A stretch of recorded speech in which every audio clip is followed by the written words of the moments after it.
Hi guys, welcome back to my channel. नमस्कार।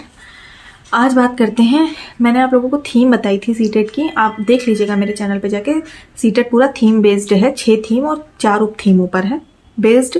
तो उसमें एक और था थीम में आवास, जहां हम लोग रहते हैं, और ये इस बारे में है सीटेट की पूरे देश में और देश में अलग अलग स्टेट में लोग कैसे कैसे घर बना के रहते हैं, इस पर है ये। और ये मोस्ट से मोस्ट इम्पॉर्टेंट टॉपिक है। इसमें से कुछ क्वेश्चन हैं जो अभी मैं बताऊंगी आप लोगों को, वो एकदम फिक्स रहते हैं। अगर आप लोग प्रैक्टिस सेट लगाएंगे तो 10 जगह कम से कम वो क्वेश्चन आप लोग देखेंगे कुछ स्टेटों के बारे में। और ये सोच लीजिए, इस जो टॉपिक मैं बताने जा रही हूँ, घर टाइप्स ऑफ हाउसेस, घरों के प्रकार के बारे में, इससे रिलेटेड आप लोग कम से कम नहीं तो कम ये इन सभी घरों में से समझ लीजिए आपके 10 नंबर तो पक्के ही हो जाएंगे अगर आप लोग देख लेंगे तो। अगर प्रैक्टिस सेट में आप लोग देखेंगे तो ये जगह जगह पे आप लोगों को ये क्वेश्चन देखने को मिलेंगे, इतने इम्पॉर्टेंट हैं। जैसे कहीं ईंटे का घर बनता है हम लोगों में यूपी में, कहीं पत्थर में रहते हैं, कहीं लकड़ी में रहते हैं, कहीं झाड़ियों में रहते हैं, कहीं मिट्टी का घर बना के रहते हैं, या कैसे भी घर बना के, कोई बोट में रहता है कहीं पे लोग। तो यही सारी जो चीज़ें होती हैं यही सीटेट पूछता है। तो ये बहुत इंपॉर्टेंट टॉपिक है। और कुछ चीज़ें तो एकदम पेट हैं आना, एकदम निश्चित है आना इसमें से कुछ चीज़ें। तो चलिए इसको स्टार्ट करते हैं। लेट्स स्टार्ट एकदम आसान ढंग में। एक बार फिर से स्वागत है दोस्तों आपका मेरे रंग बिरंगे नोट्स में। तो स्टार्ट करते हैं टाइप्स ऑफ हाउस, घरों के प्रकार, जो सीटेट के लिए बहुत इंपॉर्टेंट है और बहुत पूछे जाते हैं ईवीएस में। तो पहला है असम के मकान। असम, ये जितना भी मैं बता रही हूँ सभी इंपॉर्टेंट है, पर इसको वेरी वेरी इंपॉर्टेंट करके लिख दीजिए। असम में एक तो अत्यधिक वर्षा होती है। असम के मकानों के बारे में देखते हैं। हमारे घर जमीन से लगभग 3 से 3.5 मीटर ऊंचे होते हैं। हाँ, दो चीज होती है असम के मकान में फंसाने वाली। एक तो 3 से 3.5 मीटर लिख के आएगा और 10 से 12 फुट लिख के आएगा। दोनों चीज एक ही हाउस के बारे में है, असम के हाउस के बारे में। तो इसमें कंफ्यूज नहीं होना है। ये आप लोग स्क्रीनशॉट ले लीजिए। अबाउट असम, असम के मकान। असम, हमारे यहाँ जमीन से लगभग 3 से 3.5 मीटर या 10 से 12 फुट ऊंचे बने होते हैं घर, और बांस के बने होते हैं। ये भी क्वेश्चन में पूछ लेता है कि बांस के बने घर कहाँ पे होते हैं, तो वो असम में होते हैं। और हल्के आकार के मजबूत बांस यूज होते हैं इस घर को बनाने में, क्योंकि यहाँ बारिश बहुत ऊंची होती है, तो इसलिए यहाँ के घर ऊंचे बनाए जाते हैं। और ये घर अंदर से लकड़ी के बने होते हैं। और ये जो असम के घर है ये अंदर से लकड़ी के बने होते हैं। नेक्स्ट सेकंड पे चलते हैं, मनाली के घर। मनाली के घर का टैग वर्ड है कि इसकी छतें ढालू होती हैं। जहाँ भी घरों के प्रकार में आप ढालू वर्ड सुनना ना, आंख मूंद के आप लोग मनाली लगा देना कि मनाली के जो हाउसेस हैं उनकी छतें ढालू होती हैं उत्तराखंड में। और यह एक पहाड़ी इलाका है, बारिश और बर्फ बहुत पड़ती है, और लकड़ियाँ पत्थर से बने होते हैं घर, और छतें ढालू होती हैं। तो ढालू is a tag word of Manali और टाइप्स ऑफ हाउसेस में। मनाली और ढालू ये दोनों एक दूसरे के पूरक हैं। तो आप लोग सीटेट के हिसाब से तो आप लोग इसको जरूर नोट करके लिखिएगा। नेक्स्ट है थर्ड, लेह लद्दाख के बारे में। लेह के मकान, इसके फैक्ट है नीचे की मंजिल में खिड़की नहीं होती है, कोई भी खिड़की नहीं होती है। छतों की मजबूती के लिए पेड़ के मोटे तनों का इस्तेमाल किया जाता है, जिससे छतें मजबूत रहती हैं। सॉरी गाइज, मैं थोड़ा डिस्टर्ब कर रही हूँ आप लोगों को। पहले तो आपको नहीं जो समझ में आएगा वो आप लोग उसमें कमेंट में बताइएगा। और दूसरी बात, मेरी लैंग्वेज से तो आपको समझ में आएगा ही, भले मेरे नोट से कम समझ में आए, लेकिन जो मैं बता रही हूँ वो सुन के तो आप लोग समझ ही जाएंगे, और नोट से भी आपको समझ में आ रहा होगा। तो चलिए स्टार्ट करते हैं। लेह के मकान, छतों की मजबूती के लिए पेड़ के मोटे तनों का इस्तेमाल किया जाता है, और छतें समतल। हाँ, मनाली और लेह में बहुत लोग कंफ्यूज होते हैं, तो ये कंफ्यूज नहीं होना। मनाली के मकान का टैग वर्ड है ढालू, और लेह के मकान का टैग वर्ड है समतल।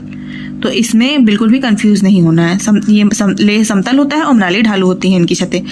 सर्दियों में नीचे की मोटी मोटी दीवारें होती हैं जो लकड़ी की बनी होती है, और जिसमें जानवर पाले जाते हैं, जानवरों के पालने के लिए होती है, और जो सामान रखने के काम आती है। और फर्श लकड़ी के बने होते हैं, और छत ठंड से बचाती है। और चलिए नेक्स्ट आगे बढ़ते हैं, राजस्थान के मकान के बारे में। बारिश कम, खूब गर्मी होती है राजस्थान में, खूब गर्मी। दीवारें इसकी मिट्टी की बनी होती हैं और मोटी मोटी होती हैं। इनको मिट्टी से लीप पोत कर सुंदर छतें और कटीली झाड़ियों की बनी होती हैं, जिस लकड़ी की बनी होती है। तो इनमें नीम कीकर लकड़ी का प्रयोग होता है छतों को बनाने में राजस्थान में। राजस्थान का टैग वर्ड है झाड़ियों की बनी छतें या जो भी झाड़ियों से रिलेटेड आएगा तो उसमें राजस्थान होगा। नेक्स्ट आगे बढ़ते हैं कश्मीर। कश्मीर के मकानों के बारे में देखते हैं। शिकारा घूमने हेतु एक बोट हाउस टूरिस्ट हेतु प्रयोग होती है। एक बोट हाउस जिसको शिकारा कहते हैं। शिकारा के बारे में भी प्रश्न आते हैं कि शिकारा कहाँ पे यूज होती है। बोट हाउस जो खूब बड़ी सी होती है हाउस टाइप की, तो वो कश्मीर में प्रयोग होती है। और हाउस बोट लगभग ये 80 फीट लॉन्ग होती है शिकारा हाउस बोट, और ये 8 से 9 फीट चौड़े होते हैं और इन पर जो नक्काशी बनी होती है उसे खत्मबत्त कहते हैं। कश्मीर के मकानों की जो नाव होती है उसे शिकारा कहते हैं। शिकारा पे जो नक्काशी होती है उसे खत्मबत्त कहते हैं। और ये नाव 8 से 9 फुट चौड़ी होती हैं और 80 फीट लगभग लंबी होती हैं। और तैरता हुआ बहुमंजिला घर भी इसे कह सकते हैं शिकारा को। तो ये कश्मीर के फेमस घरों में से आता है। सीटेट के हिसाब से शिकारा कश्मीर। चलिए नेक्स्ट आगे बढ़ते हैं। डल लेक और झेलम नदी दोनों श्रीनगर में स्थित हैं। ये ऐसे ही नोट करके आप लोग भी लिख लीजिएगा जैसे मैंने लिखा हुआ है क्रॉस बना के।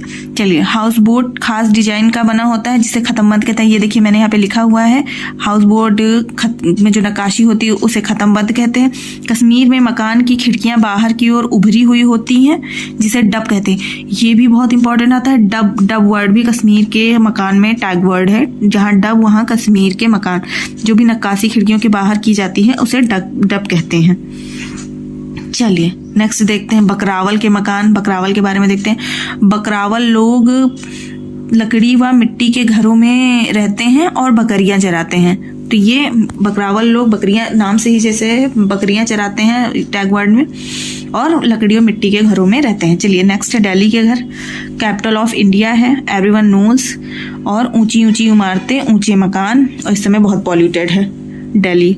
तो ये दिल्ली के मकान के बारे में है। ऊंची इमारतें और ऊंचे मकान और दिल्ली में होता है। चलिए नेक्स्ट है गोबर से जमीन की पुताई। ये नोट करके लिख लीजिएगा आप लोग। ये कुछ टाइप्स ऑफ हाउस और ये जो पेडागोजी में भी पूछ लिए जाते हैं ऐसे क्वेश्चंस।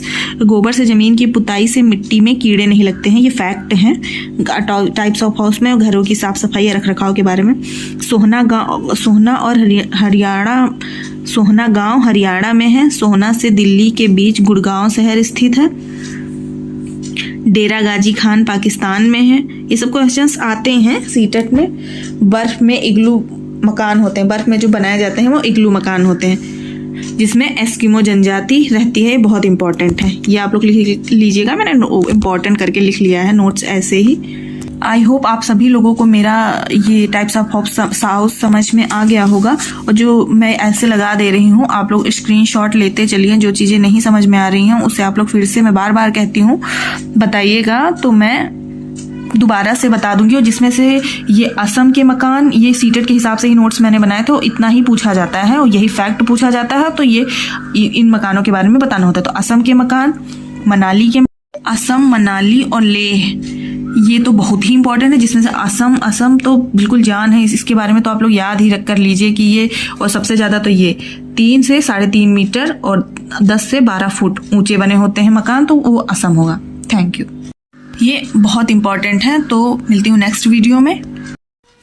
आई होप आप सभी ने टाइप्स ऑफ हाउस घरों के प्रकार देख लिए होंगे इंडिया के जो जैसे लोग रहते हैं। और इसमें आप लोग मान लीजिए 10 नंबर पक्के हैं। जब ये इस बात को आप लोग तब जानेंगे जब आप लोग प्रैक्टिस सेट लगाएंगे। और मैं बार बार ये बोलती हूँ कि प्रैक्टिस सेट आप तभी लगाएंगे जैसे कुछ भी क्वेश्चन आ गया कि असम के घर कैसे होते हैं, या कंकड़ीले पथरीले रास्ते के घर किस, यहाँ ऐसे ही क्वेश्चन घुमा फिरा के आता है। ये आप लोग देखेंगे।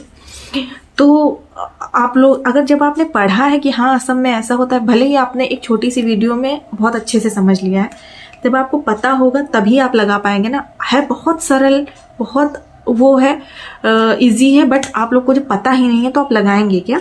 तो वही चीज़ है कि सीटेट समझने पर आधारित है। अगर आपने चीज़ें समझ ली ना स्मूथली, तो आप इसे पानी की तरह सॉल्व करके आएंगे, बहुत आसानी से हो जाएगा। और मेरा ये वीडियो छोटा सा आप लोगों को अच्छा लगा हो, ये 10 नंबर पक्के कराएगा आपके। मैं फिर से बता रही हूँ, 10 से ज़्यादा ही होगा, 10 से 1 नंबर कम नहीं है।